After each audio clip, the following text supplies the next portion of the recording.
Hello friends, आप सभी का एनसीईआरटी ज्ञान ऐप पे मैं स्वागत करता हूं। दोस्तों एक बार फिर मैं आपके लिए एनएमएस का एग्ज़ाम से संबंधित दोस्तों सेट का 90 क्वेश्चन का मॉडल पेपर लेकर आया हूं दोस्तों, जिसमें से आपके आने वाले एग्जाम में बहुत ही ज़्यादा इंपॉर्टेंट क्वेश्चन बनने वाले हैं। तो दोस्तों इसमें हम लोग जीएस का वैसे क्वेश्चन देखेंगे जो आपका एनएमएस के एग्जाम में सेट से बहुत ही ज़्यादा इंपॉर्टेंट क्वेश्चन बनने वाले हैं। दोस्तों हम लोग 70 जीएस का सॉल्यूशन देखने वाले हैं, जिसमें से आपका सारे सब्जेक्ट का रहेगा। तो दोस्तों बिना कोई देरी का वीडियो की हम लोग शुरुआत करते हैं और सारे क्वेश्चन का डिटेल एनालिसिस करते हैं। तो आते हैं आपका दोस्तों पहला क्वेश्चन की ओर।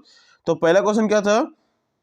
इलेक्ट्रॉनों के प्रवाह को कहते हैं। तो दोस्तों इलेक्ट्रॉनों के प्रवाह को क्या कहते हैं? तो दोस्तों इलेक्ट्रॉनों के प्रवाह को विद्युत धारा कहते हैं। तो दोस्तों पहला को हो जाएगा आपका ऑप्शन नंबर ए सही आंसर।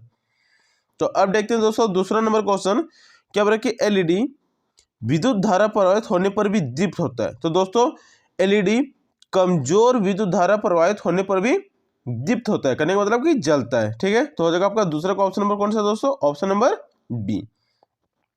तो अगला क्वेश्चन देखते हैं दोस्तों, क्वेश्चन नंबर तीसरा, कौन सा पदार्थ विद्युत का कुचालक है? दोस्तों ऑप्शन है नींबू पानी, सिरका, शुद्ध जल जिसको आशुद्ध जल भी बोलते हैं, और साबुन पानी। तो दोस्तों आपका शुद्ध जल जिसको आशुद्ध जल भी बोला जाता है, ये विद्युत का कुचालक होता है, मतलब कि इससे विद्युत का करंट पास नहीं हो सकता है। तो हो जाएगा आपका तीसरा का ऑप्शन नंबर सी।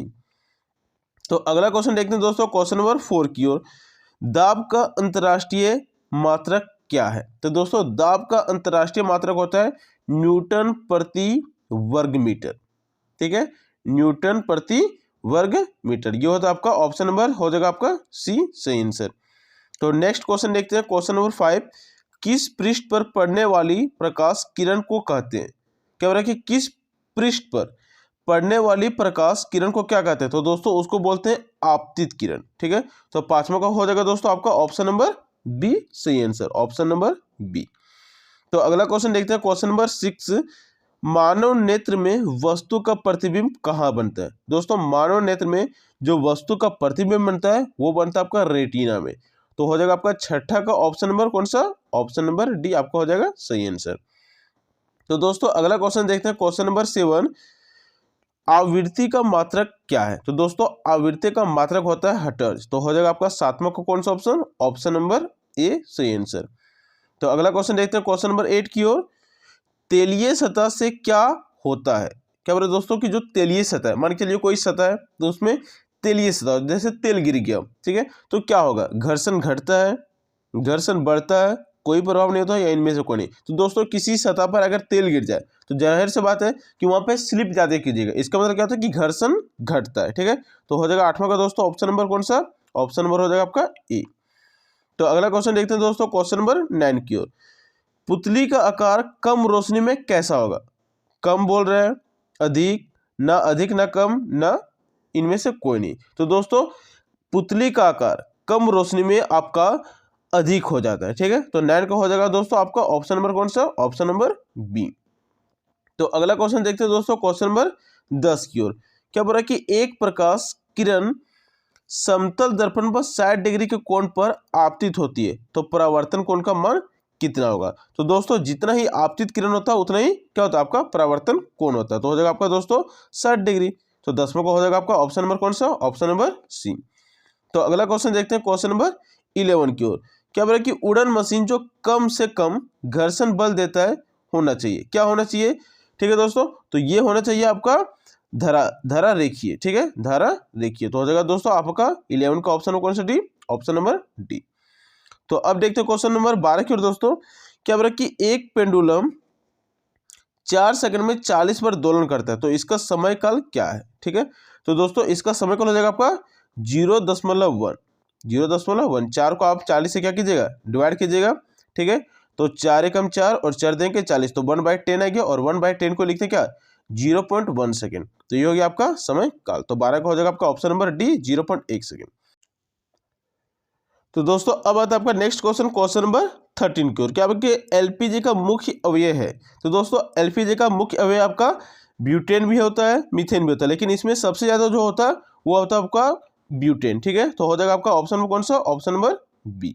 तो दोस्तों अब आता है आपका नेक्स्ट क्वेश्चन, क्वेश्चन नंबर 14 की ओर। तो क्वेश्चन नंबर 14 क्या बोल रहा है कि कौन सा अधातु कमरे के ताप पर द्रव होता है। तो दोस्तों यहाँ पे ध्यान दीजिएगा, यहाँ पे बात कर रहा है अधातु का, ठीक है। तो जो बोल रहा है कि वैसा धातु जो कमरे के तापमान पर क्या होता है, द्रव होता है। तो दोस्तों आपका ऑप्शन क्या दिया, ब्रोमीन, कार्बन, सल्फर और फास्फोरस। तो दोस्तों आपका सही आंसर हो जाएगा आपका ब्रोमीन। ब्रोमीन एक ऐसा धातु है जो कमरे के तापमान क्या होता है, द्रव होता है। लेकिन एक धातु ऐसा भी है, यहाँ पे अधातु नहीं बोले दोस्तों, धातु जो कि आपका है पारा, जो कमरे के तापमान के क्या होता है, आपका द्रव अवस्था में होता है। तो अधातु की बात करेगा तो ब्रोमीन हो जाएगा, और धातु की बात करेगा तो हो जाएगा आपका पारा।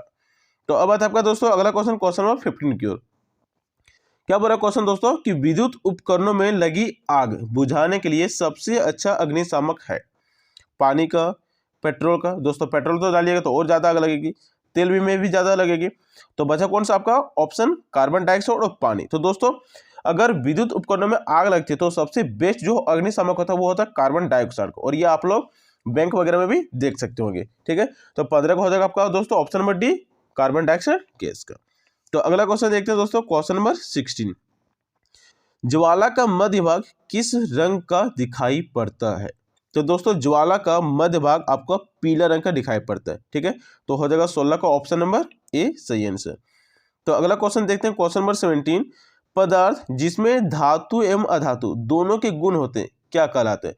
तो दोस्तों जिसमें धातु का भी और अधातु का गुण होता है उसको बोलते हैं मिश्र धातु। तो हो जाएगा आपका 17वां का कौन सा ऑप्शन दोस्तों, ऑप्शन नंबर हो जाएगा आपका सी। तो अगला क्वेश्चन देखते हैं, क्वेश्चन नंबर 18 की ओर।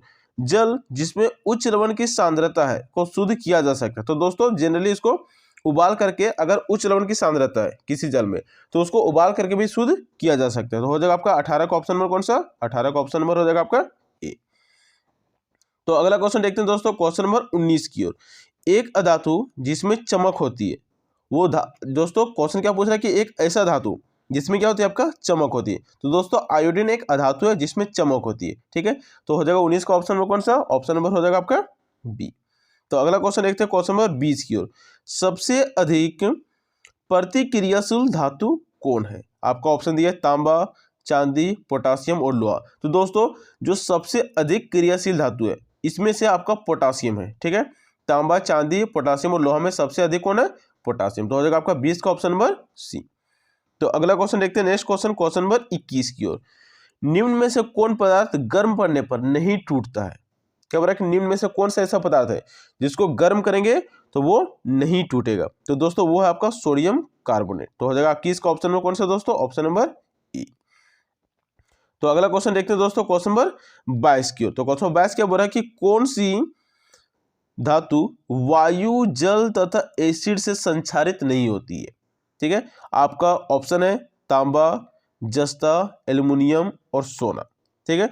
तो ये आपका क्वेश्चन है। तो दोस्तों आपका एल्युमिनियम क्या होता है कि ये संचारित नहीं होती है, ना ही आपका एसिड से, ना ही जल से, ना ही वायु से। तो हो जाएगा आपका दोस्तों 22 का ऑप्शन नंबर सी। तो अगला क्वेश्चन देखते हैं दोस्तों, क्वेश्चन नंबर 23 की ओर। क्या बोल रहा है कि एक धातु जिसे चाकू से काटा जा सकता है वो कौन सा धातु है। तो दोस्तों आपका सोडियम, ठीक है। कौन सा धातु दोस्तों, आपका option number C sodium. Sodium एक ऐसा धातु है जिससे चाकू से हम लोग आसानी से काट सकते हैं। तो दोस्तों नेक्स्ट क्वेश्चन देखते हैं, क्वेश्चन नंबर 24 को। क्या बोल रहा है कि दहन के लिए आवश्यक है, क्या आवश्यक है, पानी, आग, ज्वाला या हवा। तो दोस्तों किसी भी चीज को जलाने के लिए आपको ऑक्सीजन की जरूरत पड़ती है, मतलब कि हवा की जरूरत पड़ती है, ठीक है। तो दहन के लिए क्या हो जाएगा आपका हवा। तो हो जाएगा 24 का ऑप्शन नंबर डी। तो अगला क्वेश्चन देखते हैं दोस्तों, क्वेश्चन नंबर 25 की ओर। क्या बोल रहा है कि महिलाओं के लिए गुणसूत्र होता है, क्या गुणसूत्र होता है, एक्स वाई होता है या एक्स एक्स होता है या वाई वाई होता है या एम एक्स होता है। तो दोस्तों महिलाओं में जो गुणसूत्र पाया जाता है वो आपका होता है एक्स तथा एक्स, और पुरुष की बात करें तो एक्स तथा वाई। तो अगला क्वेश्चन देखते हैं दोस्तों, क्वेश्चन नंबर 26 की ओर। क्या बोला कि किस प्रकार के प्रदूषण के कारण ताजमहल का रंग बिगड़ रहा है। तो दोस्तों अम्लीय वर्षा के कारण, ठीक है। तो हो जाएगा आपका 26 का ऑप्शन नंबर कौन सा, ऑप्शन नंबर सी। तो अगला क्वेश्चन देखते हैं दोस्तों, क्वेश्चन नंबर 27 की ओर। जंतु कोशिका में क्या अनुपस्थित होता है। तो दोस्तों आपका जंतु कोशिका में कोशिका भित्ति नहीं पाई जाती, ठीक है। तो हो जाएगा आपका 27 का कौन सा ऑप्शन दोस्तों, ऑप्शन नंबर हो जाएगा आपका ई। तो अगला क्वेश्चन देखते हैं दोस्तों, क्वेश्चन नंबर 28 की ओर। क्या हो रहा है कि मलेरिया रोग किस जीव के काटने से होता है। तो दोस्तों जो आपका मलेरिया फैलता है वो मच्छर जीव के काटने से फैलता है। ठीक है, मलेरिया आप लोग सुनेंगे, मलेरिया, चिकनगुनिया, ये सारे मच्छर के काटने से फैलता है। तो 28 का हो जाएगा आपका ऑप्शन नंबर कौन सा, ऑप्शन नंबर बी। तो अगला क्वेश्चन देखते हैं दोस्तों, क्वेश्चन नंबर 29 की ओर। जन्म लेने वाले शिशु के लिंग निर्धारण के लिए जिम्मेदार कोशिका की संरचना को क्या कहते हैं? तो दोस्तों उसको कहते हैं गुणसूत्र, जो कि महिलाओं और पुरुष में पाया जाता है। जैसे कि अभी हम लोग कुछ देर पहले क्वेश्चन में लिखे थे, महिलाओं में अगर बात करें तो एक्स होता है और पुरुषों की बात करें तो एक्स और वाई। तो शिशु जन्म लेने के लिए वही आपका गुणसूत्र निर्धारण करता है कि पुरुष होगा या फिर वो महिला होगा। तो अगला क्वेश्चन देखते हैं दोस्तों, क्वेश्चन नंबर 30 की ओर। तो क्वेश्चन नंबर 30 क्या है कि निम्न में कौन नर जनन हार्मोन है? तो दोस्तों नर जनन हार्मोन है टेस्टोस्टेरोन। ठीक है, ऑप्शन नंबर कौन सा दोस्तों, ऑप्शन नंबर डी। तो अगला क्वेश्चन देखते हैं दोस्तों, क्वेश्चन नंबर 31 की ओर। तो क्वेश्चन नंबर 31 क्या बोल रहे हैं कि संकटापन स्पीसीज है, क्या है? घोड़ा है, बाघ है, गाय है या कुत्ता? तो दोस्तों संकटापन करने का मतलब क्या है कि जिसके अस्तित्व पर संकट उत्पन्न है, तो वो क्या आपका दोस्तों बाघ। बाघ एक ऐसा स्पीसीज है जो बहुत ही जल्द क्या हो सकता है, आने वाले समय में समाप्त हो सकते हैं। तो अगला क्वेश्चन देखते हैं दोस्तों, question number next, question number 32। मुकुलन द्वारा जनन में निम्न में कौन करता है? करने का मतलब क्या कि मुकुलन द्वारा कौन आपका जनन का अपनाता है? तो वो अपनाता है दोस्तों आपका हाइड्रा। ऑप्शन नंबर कौन सा होगा दोस्तों, ऑप्शन नंबर सी। तो नेक्स्ट क्वेश्चन देखते हैं दोस्तों, क्वेश्चन नंबर 33। क्या बोल रहा है कि हैजा किसके द्वारा होता है? तो दोस्तों जो हैजा नामक बीमारी है वो आपका जीवाणु द्वारा होता है। ठीक है, तो हो जाएगा आपका 33 का ऑप्शन नंबर कौन सा, ऑप्शन नंबर ए। तो अगला क्वेश्चन देखते हैं दोस्तों, क्वेश्चन नंबर 34 की ओर। पेनिसिलिन प्रतिजैविक की खोज किसने की थी? जो दोस्तों आपका बोल रहा है कि पेनिसिलिन प्रतिजैविक था, ठीक है, इसकी खोज किसके द्वारा की गई थी? तो दोस्तों अलेक्जेंडर फ्लेमिंग। नाम याद रखिएगा दोस्तों, बहुत ही ज्यादा इंपॉर्टेंट है और ये क्वेश्चन बहुत बार पूछा भी गया है। तो क्या बोल रहा है कि अलेक्जेंडर फ्लेमिंग के द्वारा क्या होगा, पेनिसिलिन प्रतिजैविक की खोज की गई थी। तो दोस्तों अब आता है आपका नेक्स्ट क्वेश्चन, क्वेश्चन नंबर 35 की ओर। क्या बोल रहा है कि सबसे छोटा एक कोष के जीव निम्न में से कौन सा है? आपको ऑप्शन दिया दोस्तों, ईस्ट, जीवाणु, अमीबा और माइकोप्लाज्मा। तो दोस्तों जो सबसे छोटा जीव है, ठीक है, एक कोष के जीव याद रखिएगा, वो है आपका माइकोप्लाज्मा। तो हो जाएगा दोस्तों 35 का ऑप्शन में कौन सा है दोस्तों, ऑप्शन नंबर डी। तो दोस्तों ये था आपका साइंस से रिलेटेड 35 क्वेश्चन। ठीक है, किससे रिलेटेड दोस्तों, साइंस से। अब दोस्तों एसएसटी से रिलेटेड 35 क्वेश्चन देखेंगे जो कि आपके एनएमएस के एग्जाम में बहुत ही ज़्यादा इंपॉर्टेंट है। और दोस्तों अगर आप चैनल पे नहीं है तो चैनल को जरूर से जरूर सब्सक्राइब करें और वीडियो आपको पसंद आ रहा है दोस्तों तो वीडियो को जरूर से जरूर लाइक करें। तो दोस्तों आते हैं आपका अगला क्वेश्चन, क्वेश्चन नंबर 36 की ओर। तो क्वेश्चन नंबर 36 क्या हो रहा है कि भारत का पहला गवर्नर जनरल थे। तो दोस्तों भारत के जो पहला गवर्नर जनरल थे उनका नाम था वारेन हेस्टिंग्स। ठीक है, वारेन हेस्टिंग्स। तो हो जाएगा दोस्तों आपका कौन सा ऑप्शन, ऑप्शन नंबर हो जाएगा आपका डी। तो अगला क्वेश्चन देखते हैं दोस्तों, क्वेश्चन नंबर 37 की ओर। क्या हो रहा है कि बिरसा का जन्म परिवार में था जो लोग जनताजे थे, ठीक है, और वो कहाँ पे हुआ था? तो दोस्तों बिरसा मुंडा का जन्म हुआ था आपका मुंडा परिवार में। ठीक है, मुंडा परिवार में, और वो छोटा नागपुर में हुआ था। ठीक है, झारखंड का छोटा नागपुर में। और कौन से जनजाति परिवार में? तो मुंडा जनजाति परिवार में हुआ था। तो अब आता है आपका दोस्तों क्वेश्चन में नेक्स्ट, क्वेश्चन नंबर 38 की ओर। क्या हो रहा है कि ब्रह्म समाज प्रतिष्ठित किया गया था किसके द्वारा? तो दोस्तों ब्रह्म समाज का जो प्रतिष्ठित किया गया था या बोल सकते हैं स्थापना किया गया था, वो किया गया था आपका दोस्तों राजा राम मोहन राय के द्वारा। तो हो जाएगा आपका ऑप्शन नंबर कौन सा, ऑप्शन नंबर बी। तो नेक्स्ट क्वेश्चन देखते हैं दोस्तों, क्वेश्चन नंबर 39 की ओर। क्या हो रहा है कि मंगल पांडे एक युवक योद्धा को फांसी की सजा सुनाई गई थी किसके द्वारा? एक अंग्रेज को मारने के कारण, झूठ बोलने के कारण, बैरकपुर में अफसरों पर हमला करने के कारण, या अंग्रेजों कारखानों पर हमला करने के कारण। तो दोस्तों मंगल पांडे जो कि एक भारतीय था और अंग्रेजों के लिए सैनिक में काम करता था। ठीक है, तो उसने क्या किया था कि बैरकपुर में अफसरों पर हमला करने के कारण उसको क्या कर दिया था, फांसी की सजा सुनाई गई थी। तो हो जाएगा आपका दोस्तों ऑप्शन नंबर सी सही आंसर। तो अगला क्वेश्चन देखते हैं दोस्तों, क्वेश्चन नंबर 40 की ओर। सूरत बंदरगाह भारत के किस तट पर स्थित है? तो दोस्तों अगर हम लोग भारत का मानचित्र अगर ऐसे करके देखें, ठीक है, तो ये आपको मानचित्र पढ़ने का तरीका पता होना चाहिए कि ऊपर वाला को क्या बोलते हैं, नॉर्थ, और इसका अपोजिट क्या हो जाता है, साउथ, और इधर हो जाता है आपका ईस्ट, और इधर हो जाता है आपका वेस्ट। ठीक है, तो क्या बोल रहा है कि सूरत बंदरगाह भारत के किस तट पर स्थित है? पहला बोल रहा है कि पूर्वी तट, दक्षिणी तट, पश्चिमी तट या सागर तट। तो दोस्तों आपका सूरत बंदरगाह था आपका पश्चिमी तट, सूरत, ठीक है, गुजरात के बगल में। ठीक है, तो हो जाएगा आपका ऑप्शन नंबर कौन सा, ऑप्शन नंबर सी। तो अगला क्वेश्चन देखते हैं दोस्तों, क्वेश्चन नंबर 41 की ओर। क्या बोल रहा है कि सती प्रथा को दूर करने का श्रेय किन्हें मिलता है? तो दोस्तों सती प्रथा को श्रेय जो मिलता है दूर करने का, वो मिलता आपका विलियम बेंटिंक को, क्योंकि इन्हीं की मदद से सती प्रथा को खत्म किया गया था। तो अगला क्वेश्चन देखते हैं दोस्तों, क्वेश्चन नंबर 42 की ओर। किसे आधुनिक भारत का जनक कहा जाता है? दोस्तों जो आधुनिक भारत का जनक कहा जाता है उनका नाम है राजा राम मोहन राय। राजा राम मोहन राय को आधुनिक भारत का जनक कहा जाता है। तो 42 का हो जाएगा दोस्तों आपका ऑप्शन नंबर ए।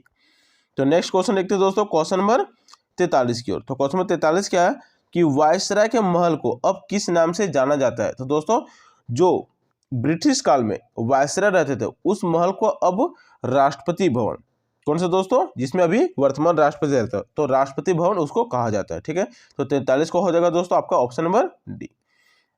तो अगला क्वेश्चन देखते हैं दोस्तों, क्वेश्चन नंबर 44 की ओर।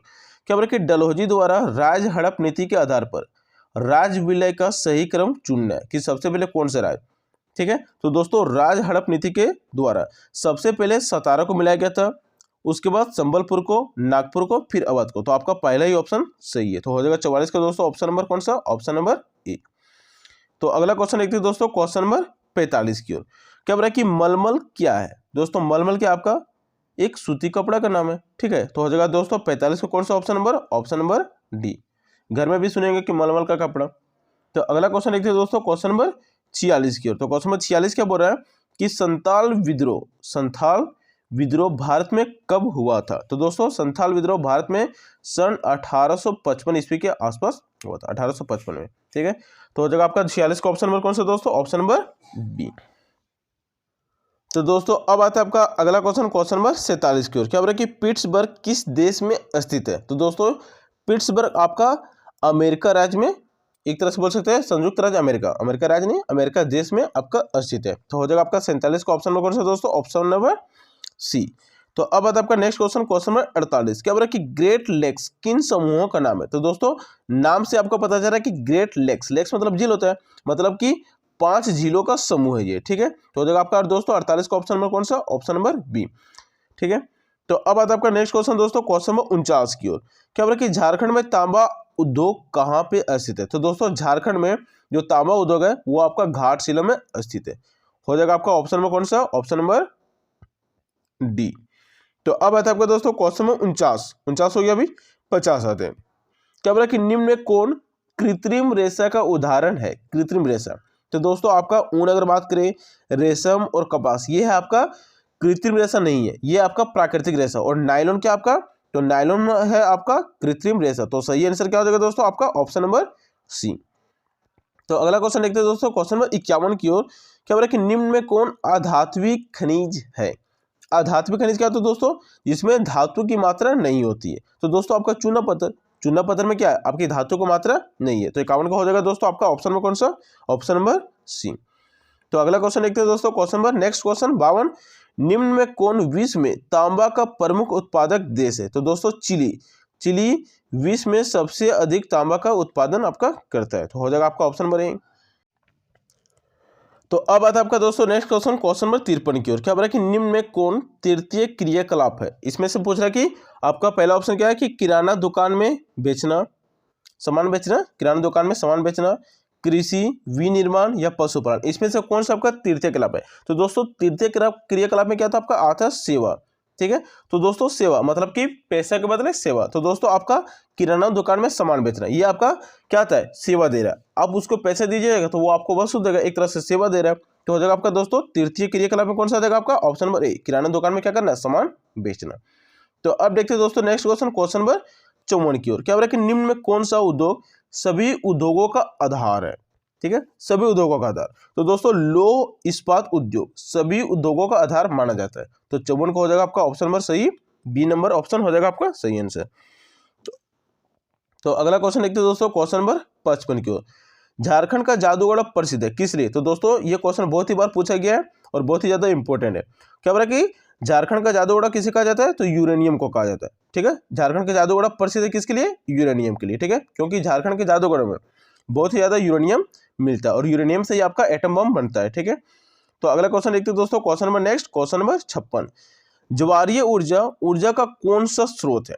ठीक है, परंपरागत स्रोत है या जीवाश्म है या बायोगैस है या गैर परंपरागत स्रोत है? तो दोस्तों आपका ज्वारीय ऊर्जा गैर परंपरागत स्रोत है जो हाल फिलहाल में ऊर्जा को रूप मिला है। ठीक है, अब अगला क्वेश्चन देखते हैं दोस्तों, क्वेश्चन नंबर 57 की ओर।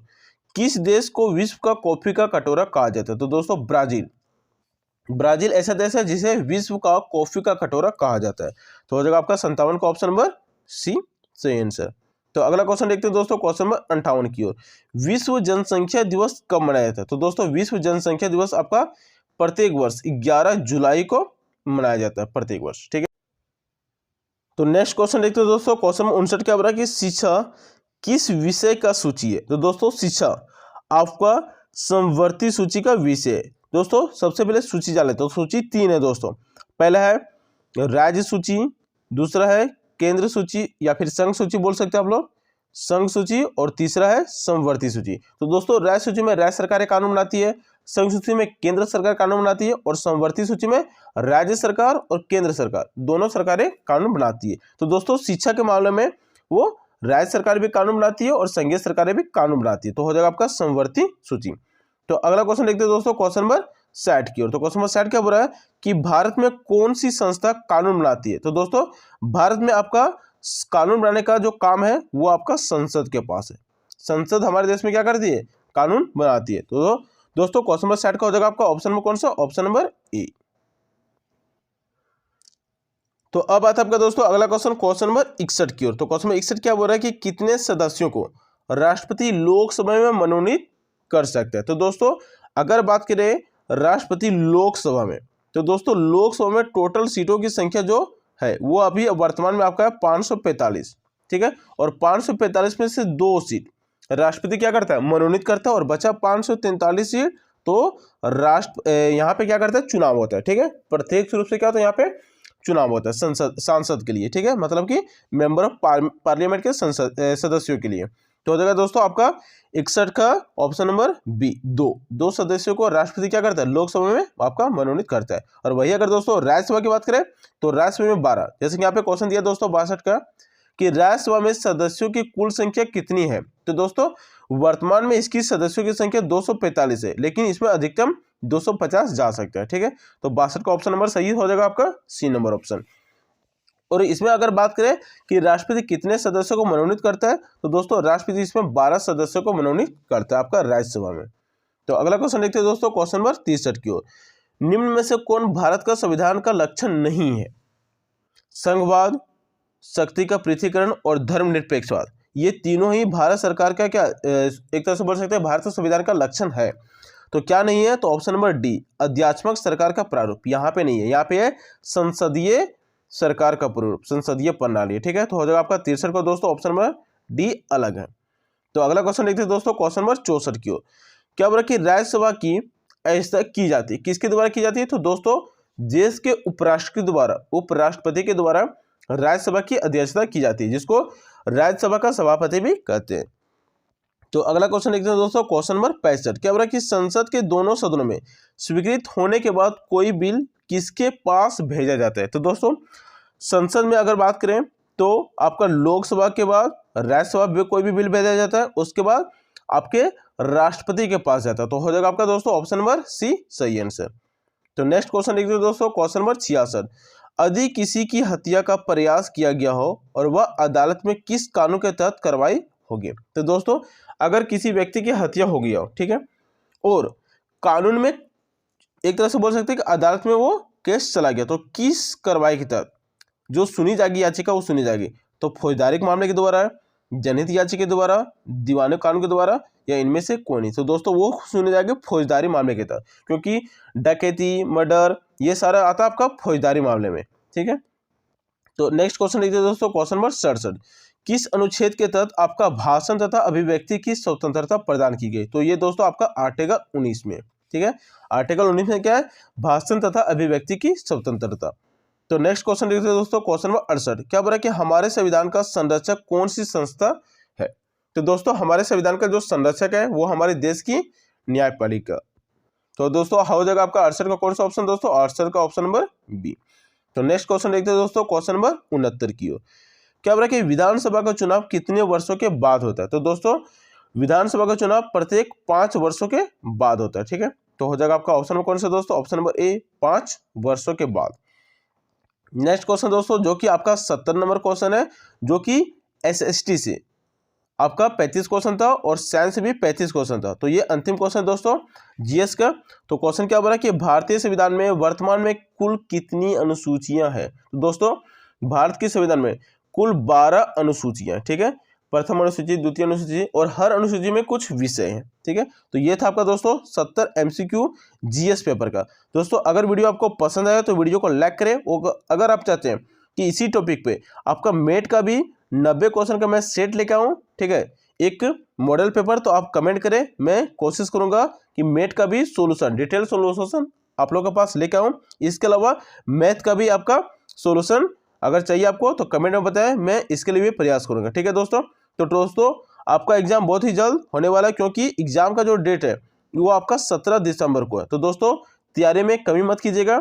अगर आपको कोई और टॉपिक वीडियो चाहिए तो हमें कमेंट में जरूर बताएं, मैं उस टॉपिक पर कवर करने का कोशिश करूंगा। और दोस्तों अगर आपको और वीडियो चाहिए तो आप हमें कमेंट करें। अगर वीडियो पसंद है तो वीडियो को लाइक करें, और चैनल पर अभी तक आप नए हैं तो चैनल को सब्सक्राइब कर लें। तो दोस्तों मिलते हैं ऐसे और वीडियो में, अभी के लिए इतना ही। जय हिंद, जय भारत।